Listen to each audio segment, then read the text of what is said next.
Hello and welcome to April 24th edition of the Thursday Night Thunder podcast with AJ and MMK. This is episode 19 of the series. I'm your host, Adam Jason Sinclair, and tonight on the most hardcore program on the internet, Mike and I will once again bring you the best discussion about the world of modern motorsports. Now, first off, I'd like to apologize for last week's technical gremlins, as it were. It seems like the technical issues there plagued both us and Jeb Burton's connection. I do really thank Jeb Burton for sticking with it, and hopefully it all came together in the end. I actually did not hear what the final episode sounds like. I know there's probably a little bit of dead time, and there's probably a little bit of really bad connection there. But all in all, I think the interview went pretty well. At least more than half of it did. And again, I appreciate Jeb Burton for having me on the show, and I appreciate Celsius Energy for providing him to us. Now, today I spent a lot of time hanging out there at Barrett Jackson in West Palm Beach at the fairgrounds. Barrett Jackson is an amazing auction. Basically, it's almost like a really good car show combined with an auction atmosphere. Car show being not only the new cars, and there's a heck of a lot of new cars there, but the classic cars and the collector cars as well. The way it's set up, you've got a lot of tents and all sorts of things around there. And we'll talk a little bit about that a little bit later. We're talking about some of the highlights of the show. It did start today at noon was the auto auction. At 10 a.m. was the automobile auction, stuff like signs and gas pumps and all that. I believe it starts tomorrow at 9 a.m. And there was a lot of people out there for Thursday, so that was kind of cool to see all those people out there. Hopefully it's a really good weekend there at Barrett Jackson. I know tomorrow is generally one of the highlights. Of course, Super Saturday is Super Saturday there. So really cool to see how that is. I watched a lot of coverage on YouTube this afternoon when I got home, for a few hours anyway. So it's pretty cool. It was really neat to stand up there and watch it, but unfortunately, standing up for me gets a little old after a short period of time. I know it does for most of you as well. So it's pretty neat to hang out there at Barrett Jackson and see the cars. Again, tonight we'll be talking a little bit more about Barrett Jackson, as well as reviewing a little bit of the Formula E Series race, which we didn't get to do last week because of the connection issues, and preview the Miami Grand Prix a little bit, as we'll be heading out there next Friday, a week from tomorrow. So that would be pretty cool to see them out there. Never been to a Formula One race. For those of you who have, that's great. For those of you who are not, like me, if you follow Formula One, that's awesome. And I followed it off and on. I haven't followed it as much this season, of course, which makes sense because I'm going to be heading out to my first Formula One race. Why would you want to follow it at that time? Yeah. But anyway, getting ready to head down there next week. And we'll talk a little bit about that shortly. Should be a really good time there at the Formula One event in Miami. That's held in Miami Gardens. It's held at I think they held the Miami Autodrome is the name of it. But it takes place around Hard Rock Stadium, which is the home of the Miami Dolphins, or your Miami Dolphins, if you will, down there in the city of Miami Gardens, which is not in Miami. Technically it's not even really in Miami-Dade County. About half of it is in Dade County. The other half is in Broward County. So that's kind of interesting how that goes there. I've never been to the Miami Autodrome, and I was now entering their third year of existence. They actually had another event there. They had a couple other events in addition to the Formula One event. So it's kind of cool. I'd like to see how it goes. Like to see whether they actually expand the racing there or whether they just keep it to the couple events a year. I know they don't do any testing there at the facility, but because a lot of it is surrounding the Dolphin Stadium for Hard Rock there, formerly known as Joe Robbie. So once again, we'll be talking tonight about the Miami Grand Prix, the Miami ePrix, and Barrett Jackson Auto Auction. I was originally trying to get someone on from Barrett Jackson, although it's really difficult, apparently, to get guys scheduled from the Barrett Jackson Auto Auction to come on the program. But I do have some plans in the future, and we'll talk to the guy in the next few days to try and get somebody on from Barrett Jackson in the future, as well as some of the sponsors and that sort of thing they've got. They've got a lot of amazing sponsors there at Barrett Jackson, a lot of amazing display people, things like Shelby and all that. And we have had connections in the past with the Shelby Automotive Group to have one of those guys on the show. It just hadn't come to fruition yet. We've also talked a little bit about the people from Top Don possibly being on the show in the future and that sort of thing as well. I also have a little bit of some sponsor uh, interest in coming on the podcast in the future. So we're going to go ahead and explore that in a future date. I need to reach out to them, but I did get an email from some people over the past few days, so that'll be interesting to see how that goes. Currently, we're standing by for Michael Mullally Capello to join us. She is running a few minutes behind, unfortunately, but she will be able to be on the program shortly. All right, let's go ahead and ask if you're a race car driver, crew chief, pit member, track owner, maybe just a huge fan of the sport. Contact us to get your spot on the show. After all, use it for 15 minutes of fame, and we'd love to hear from you. Easiest way to do that, of course, is to go to Thursday Night Thunder Podcast.podbean.com.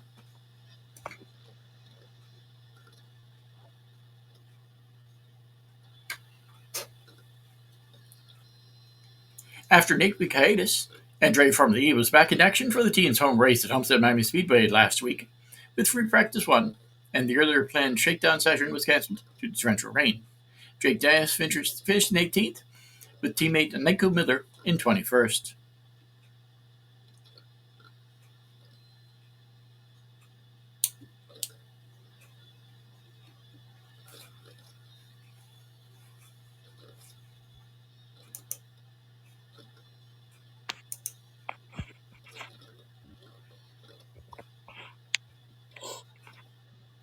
On-track action resumed with free practice 2, where unfortunately the number 51 brought out the red flag after making contact with the barrier at the turn 10 and 11 chicane, ending the Swiss driver's session. Taking the checker, Dennis finished 5th with Mueller in 22nd. Round 5's qualifying session saw both Andretti Formula E drivers in Group A, with Dennis advancing to the duels, having finished 3rd as Mueller placed 9th. Dennis reached the final duel, his 10th time doing so, but lost on pole position by a 10th to Nissan Formula E team's Norman Nato. At the start of the ePrix, both Andretti Formula E drivers worked to save energy, conscious of the sensitive energy-restricted nature of the race. The first safety car period occurred on lap 17 after Mahindra Racing's Nick De Vries brought out the first safety car after stopping at turn 3. Shortly after the safety car period ended on lap 18, the race was red flagged on lap 20 after a multi-car pileup in the turn 10 and 11 chicane. Upon restarting the race, Mueller took advantage of those who still had attack mode remaining, and was promoted to 4th place. Meanwhile, Dennis was able to make up 6 positions at the checkered flag due to the same circumstances. Mueller's 4th place finish marks his best result since the 2024 Misano ePrix 2 and his 5th top 5 result. The safety car period and red flag occurred during the 2025 Miami ePrix. There were no added laps. After the team's home race, Andretti Formula E gained 1 position in the team's championship standings and now sits 7th with 41 points. As I stated a little bit last week, the Formula E race was really, really awesome. Great to go down to. I'd recommend heading out there. It was really cool. It was a neat time. The cars are quiet. They're really, really quiet. They're not as quiet as they used to be, which is interesting, but they are really quiet. They're really high tech. I don't know how much high tech they are than the Formula One cars, but I know the energy consumption is really a huge deal there. So it's kind of cool to see those cars. It was neat to get up close and personal with them, and I'd like to thank the Jaguar TCS team and Dow Chemical for allowing me to get close and go through the garage area. I know that's highly restricted, so it was kind of neat to see that.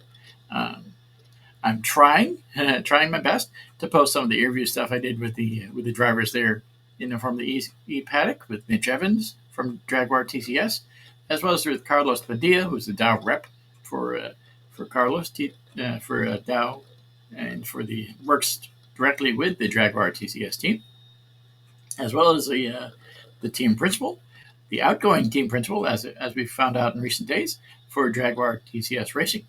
So I hope to get those posted in the next few days. I don't make any guarantees, however, because YouTube is not being my friend lately. But I'm trying my best to try to get there. If you haven't had a chance to, I'd visit youtube.com/Vorplums, FABORPLUMBS, and listen to past episodes of this show on there. I'm trying to get all those posted, and they are all online and public now. You said that you haven't had a chance to head out to a Farm League race. I know there is one in Portland. I don't know exactly when that is. I don't think there's one coming up this year. I think that might be a next year thing. But it would be really cool. It's a really awesome event, and I'd highly recommend it. I think it would be interesting. But sitting here, I just kind of thought of something, and you would be the one to ask. Now, don't think I'm a dingus, because I am, and it might be kind of a dingus question, but did you notice any smells when you were there? Like, I know, like, other race cars, you didn't smell like gas, of course, so of course you Mm-hmm. didn't smell that. But did you still smell like the tires? And I Nope, don't know, what does like a Formula E car, do they have smell? not really. Not that I noticed. I'm pretty sure they would with the rubber especially, but it wasn't that bad at the Homestead track. I didn't notice any marbles or anything flying off the tires, so it was interesting. That's a great question, but I didn't notice anything special there. In the pits a little bit, but I think that some of that was the coolant because they do run a lot of coolant, especially for the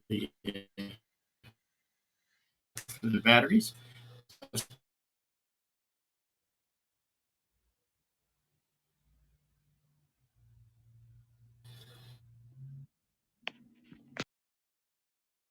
Again, I think the Jaguar TCS team, that was really cool for them to have me come out there. It was awesome, and I'd love to do it again. Hopefully next year it's a little bit easier for me to get around. This year it wasn't bad at all, but hopefully next year is a little bit better. That's all I can say. And with that, let's go ahead and get into Barrett Jackson a little bit. Barrett Jackson, the world's greatest collector car auction, is heading to its Palm Beach auction April 24th to 26th at the South Florida Fairgrounds. Today was the first day, with a vast docket filled with Ford-powered electric vehicles and collectible vehicles that will all sell with no reserve. Among the most notable set to cross the block in Florida is the 1964 Lincoln Continental Resto Mod convertible, with over 1,000 hours invested in the custom build. A meticulously restored, one of one California 1970 Mustang Boss 302 with its original matching numbers engine and a four-speed manual transmission, and ultra-rare 1986 Di Tommaso Pantera GT5S. Got to see all those today. The Di Tommaso Pantera is probably the best looking of those cars, although the Lincoln Continental is kind of cool looking too. Classic Mopar powered vehicles set across the block at Palm Beach include a custom 1973 Plymouth Barracuda that has been driven 880 miles since the build was completed. Fishing Alpine White with a custom body with stripes.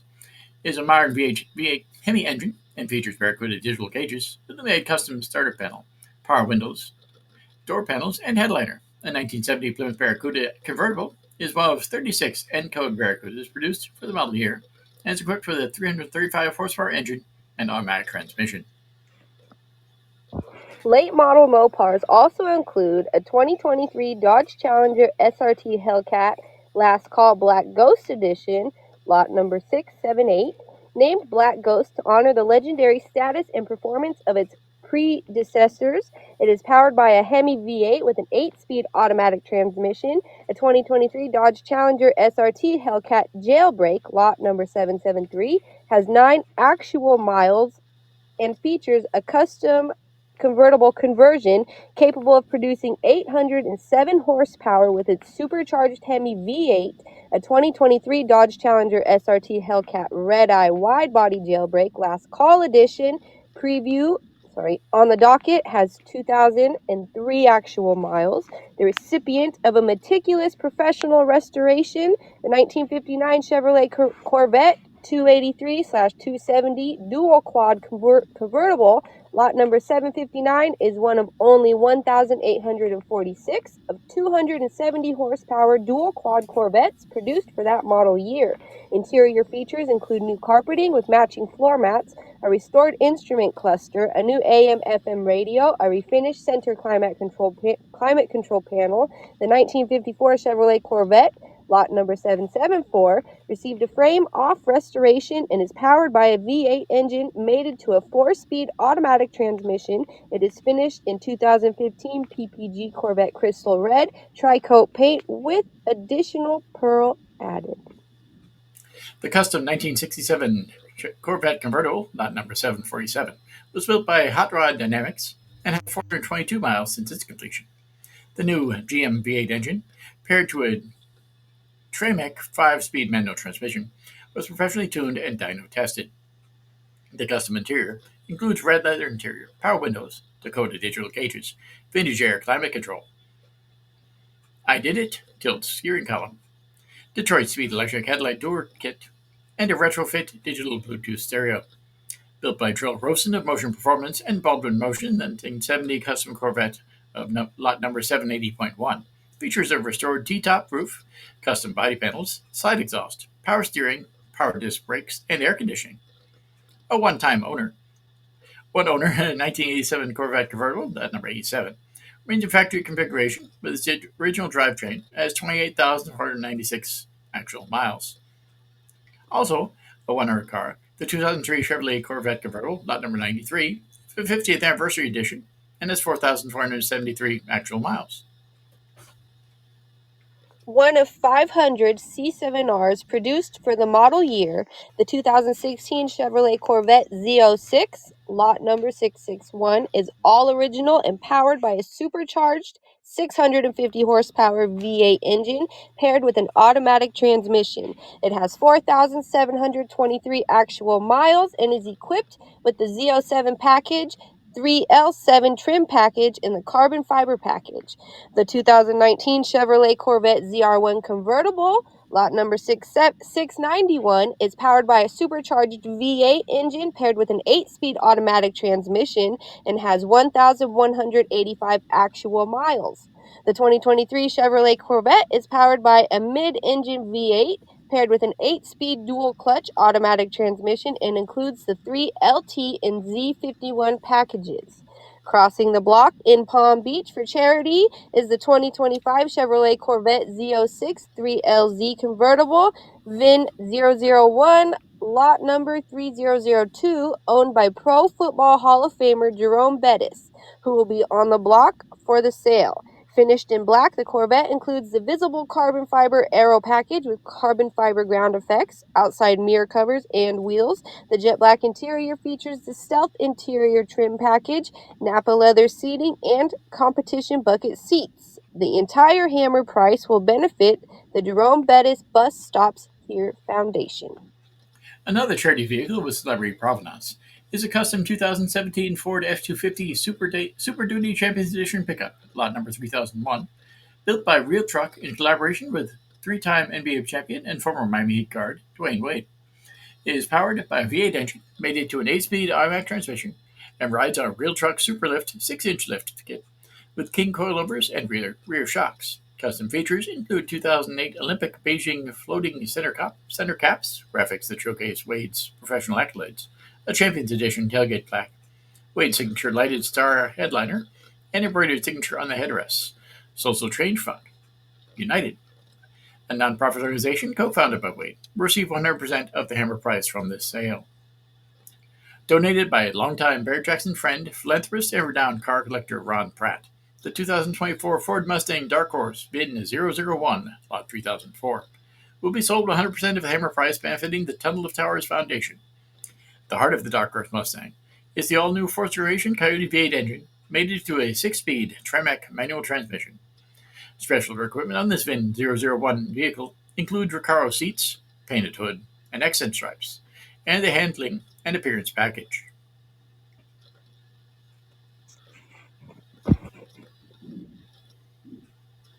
A beautiful 2009 Chevrolet Corvette ZR1, lot number 3003, has been generously donated by noted Florida businessman and philanthropist Nicholas Mastroianni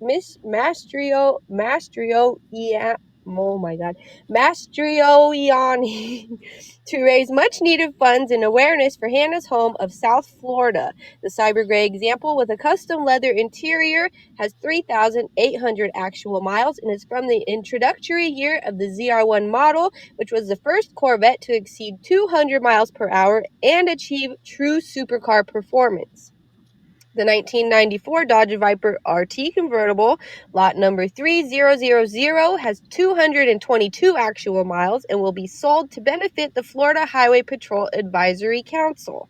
Capable of producing 400 horsepower, the Black Viper RT10 is an example of a first-generation Viper and utilizes composite body panels over a tubular steel space frame chassis. The interior features quartz leather bucket seats, leather-wrapped shift knob, and steering wheel. As a token of our thanks, Barrett Jackson is honored to offer first responders 50% off. First responder pricing is Thursday, April 24th and Friday, April 25th of the Palm Beach auction. To redeem, use promo code HERO50. Powered by a Dark Source Coyote engine matched to a Tremec 5-speed TKX transmission, the 1965 Super Performance MK3 Custom Roadster, lot number 3001.1, is finished in Monza red with silver stripes and black pinstripes. Additional options include red stitched interior panels, seats, and tonneau. Alcantara dash, digital gauge package, anti spinners, LED headlights, a custom shifter, and push button start.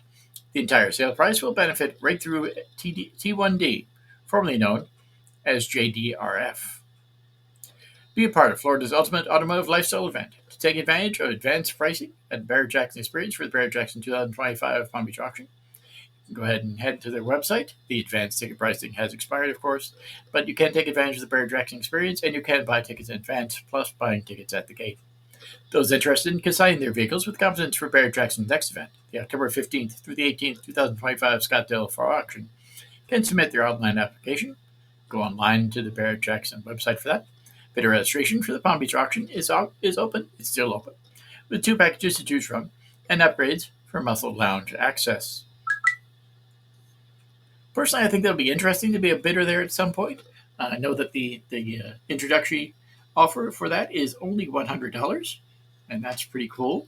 Gets you a floor seat as opposed to the really insane seats up on the in the grandstands there for the high dollar bidders. But to get $100 ticket wouldn't be too bad, especially if you had a chance to go and bid on some of the amazing cars. Some of the ones today, they had really, really great deals, especially at the beginning of the auction. That always happens on the first day.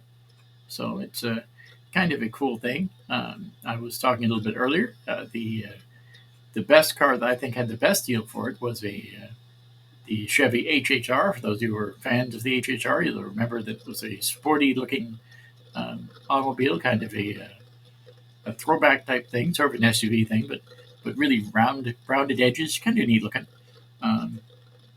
That one sold for $6,000. They had a Moke there, which was kind of cool. It was actually an E-Moke, sold for $11,000. So there were a lot of really great deals. A lot of Mercedes there today. Those Mercedes are selling at a very low rate as well compared to what their MSRP is. So you can get some pretty good deals on the first day. Probably get pretty good deals tomorrow and Saturday as well. But today there was a definite better chance of getting a little bit better price than there will be tomorrow, and especially on Super Saturday. So it was really cool. It was a neat experience. Again, it's been a couple of years since I had down there. Wasn't able to go last year, just wasn't feeling up to it. But this year I'm feeling a lot better. It was great to head over there. 2 years ago I went out there. I actually had a chance to ride along in the Ford Mustang 2 years ago. They didn't have the Ford ride-alongs this year. They had the Dodge ones. For those of you interested in riding along in a Dodge Charger, you can head down there. They have a couple different models of the Dodge Chargers there. Didn't look like they had any Challengers running today. They might have them running this weekend. But they did have a couple different models of the Charger running. I think those are kind of neat, but they just didn't seem quite as fast as the Mustangs did, so we didn't take advantage of that this afternoon. But that is always an interesting thing, and the little track that got set up there is pretty cool. I was talking a little bit earlier today. I think that they're really underutilizing that track because they've put a lot of money into setting it up. It's been used for the Barrett Jackson ride-alongs for the past several years. They do have a drifting competition out there that they use the track for, but I think that they could really expand it. There's definitely a market for that in South Florida, and I think if they were serious about it, it would be pretty cool to do that. You never know, maybe in the future, but it is good to have the ride-alongs there. It is good to have the drifting competition out there, and hopefully eventually they end up doing a little bit more. I know in the past, the distant past, they had a Grand Prix out there at the fairgrounds. Before that, they had a short track where they did a lot of modifieds and that sort of thing. Even people like Bobby Allison, the racing legend, NASCAR legend, got his start at the Palm Beach International Raceway because his family was originally from Miami before they moved out to Alabama. So that was pretty neat. There's a lot of history in racing in the Palm Beaches, a lot of history at the fairgrounds, and hopefully they are able to expand on that in the future. It's really great to see that Barrett Jackson takes advantage of that a little bit, but I'd love to see it take advantage of it even more. Are you planning on watching any of the Barrett Jackson auction this weekend? Well, it sounds like they have a lot of cool cars. So, but you were sitting here talking about it, and I think it's neat that, I mean, anyone, well, not really maybe anyone, but you can go and, potentially leave with a car. Like, I think that Mm-hmm. that's cool that it sounds, I'm going to say, affordable. I mean, when I think of Barrett Jackson, I think of like the $80,000 cars, Yeah. the really, the really higher, expensive cars. So it was just kind of neat to hear that, because I've never really, I don't know. Like I said, I always thought it was just, the more expensive, really more expensive cars. I didn't realize, I guess what I'm saying is that there's such a wide variety. Like, Mm-hmm. it's just such a variety. So I think that that's really cool, and I think that, let alone, would be kind of a cool reason to go check it out. That and they've got an amazing variety of cars. They've got not as much this year for whatever reason, but they still have quite a variety this year. But they have pretty much any sort of automobile you can think of, from really huge cars from the late '60s, early '70s. The cars are like 40 feet long and that sort of insane stuff like that. And then they've got the all the way down to the Mokes, which are the little four-person little teen cars. Last year they had, or 2 years ago, they had the Mercedes, the little one-person Mercedes futuristic looking things from the 1950s there. So they have a huge variety of cars. They have not only the collector cars, but they have the new cars there, Ford and Dodge, and even General Motors there, Chevrolet have a display inside the expo center, and they have the new models, that sort of thing there. Um, of course, you can pick up a free T-shirt and that if you sign up for being on their mailing list. I didn't do that this time, but and they've got all the displays about that. They've got you can actually buy a new car if you want to do that when you're there. Um, so some of those new cars are just the prices are insane. Um, but and like I said, if you're interested in a cheaper model, sometimes you can get lucky, especially the first day of the auction. But again, if you go out there tomorrow, you get hit at the right time, that sort of thing. It, there's a chance of that too. If you know what you're looking for, even if you really don't, there's you'll find something there. So everybody find an amazing car out there. You just have to be lucky, and you have to do your research too. Because some of the cars, I think the reason why some of them go so low is because they may be really great cars, but they're not new. Some of the cars that were out there are nearly 60, 70 years old. So they might be running really, really well today, but you never know. Next, in 6 months, you might have to totally rebuild something, and it's hard to find those sort of parts. Or in another year, you might have to fix something else that's really, really expensive. So you you get what you pay for. You have to take your risk and monitor the risk versus reward thing. So, but it's really neat to see those cars. It's really cool that they have that right down the street from me here. Basically, it's only a few miles away. So I'm really happy that I got to go out there, and I think it's a great resource for the community. It's a great thing. Um, Talking a little bit more about that, there's always the chance on Sunday, if you don't have a chance to head out to Barrett Jackson this weekend. On Sunday at the fairgrounds as well, they've got the sweet corn fiesta with the for those people who are interested in that sort of thing. So with sweet corn and the International Federation of Competitive Eating, the IFOCE, will be out there with the sweet corn eating contest. I believe the winning thing was like 50 ears of corn in 10 minutes last year. So that's a interesting thing as well. And it's really cool that the fairgrounds has those two totally divergent things the same weekend. Are you gonna go check out the sweet corn? I'm thinking, but I don't know because I do have my medical procedure tomorrow, so it depends on how I'm feeling. And other things going on here in the Palm Beaches this weekend. Tomorrow night is the Taste of Wellington, where they've got like 30 different restaurants you can go and get samples of for $25. That is a fabulous deal. It did just sell out today, but I'm hoping to get out there tomorrow night. I have my fingers crossed, but it really depends on a bunch of different factors for that. But it seems like this time of year they've got a whole lot of different things going on here in South Florida, and it's always interesting. There's always something every week. As I stated, this weekend is the Barrett Jackson. 2 weeks ago was the Formula E race. Next weekend is the Formula One race there in Miami. So I will be running a bunch of different articles about the Formula E race. Or the Formula E race, yeah, I got a couple of those, but I got more articles about the Formula One race coming up. There are a bunch of different things in the Miami area going on for the Formula One race. I believe there's some things going on in Fort Lauderdale as well. So I'll be posting a little bit about that as I find it. I know the Fort Lauderdale thing. Uh, I'll be sharing that on the Facebook page. So that should be a good race too. Um, did you have a chance to watch any of the IndyCar practice today? I know they had that from the first practice for the Indy 500 took place over the past 2 days. No, I didn't.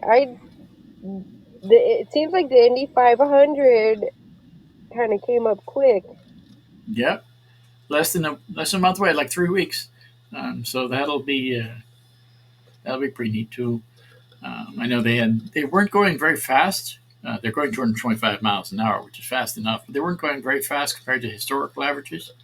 So um, we'll see how that goes. We'll see how the speed goes. I know Kyle Larson was in the top 5 yesterday, which is pretty awesome. I didn't see how he did today. I know that they had some internet issues yesterday at the track, which kind of threw off their plans because if you have internet connectivity issues during a test session for IndyCar or for any race car for that matter, the test doesn't happen. So you can't download information, you can't do live feeds to the cars and that sort of thing. So that was a big issue, but hopefully they get that worked out in the next few weeks and they're all set for the Indy 500 coming up. But that was kind of neat to see that yesterday. I saw a few minutes of it yesterday. I didn't see any of it today. Again, because I was out at Barrett.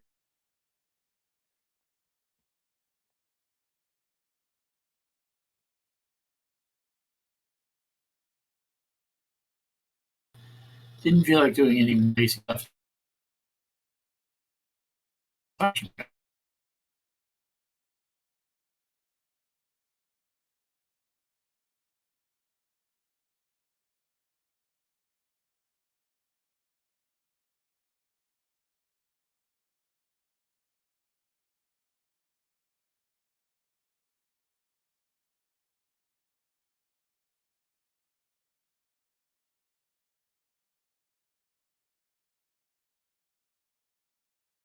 In the world of your family racing last week.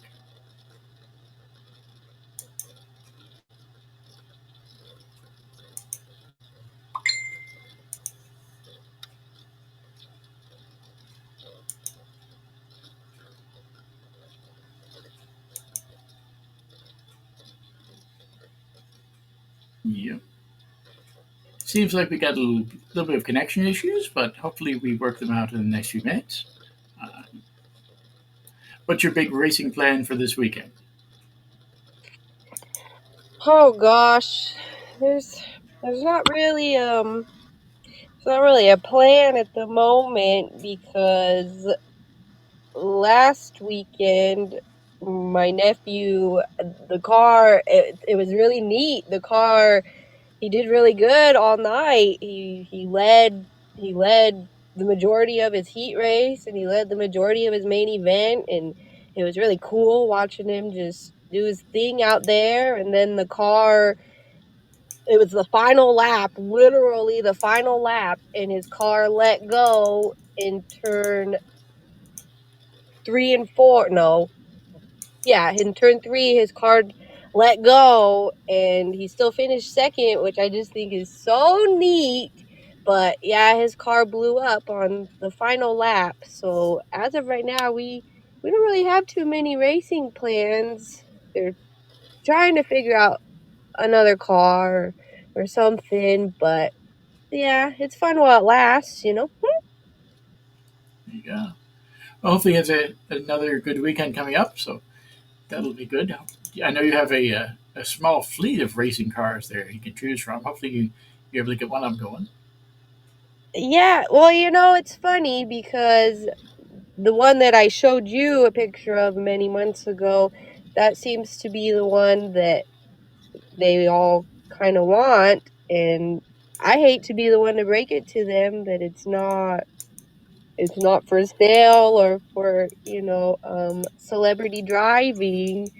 So they're in a slight pickle because that car's just, I'm not handing it over, so they're going to have to pick something else from the fleet because their first pick was wrong. So, There you go. but they'll figure it out. I know they will. And if not, it's really not that big a deal. I mean, it's fun while it lasts, but cars don't last forever. So sometimes you run into this pickle, and yeah. What's the next racing event you're planning on heading out to? I think May 10th, at the track that my nephew races at, there's a big, I think it's an open wheel race. I think it's May 10th. I'm not sure.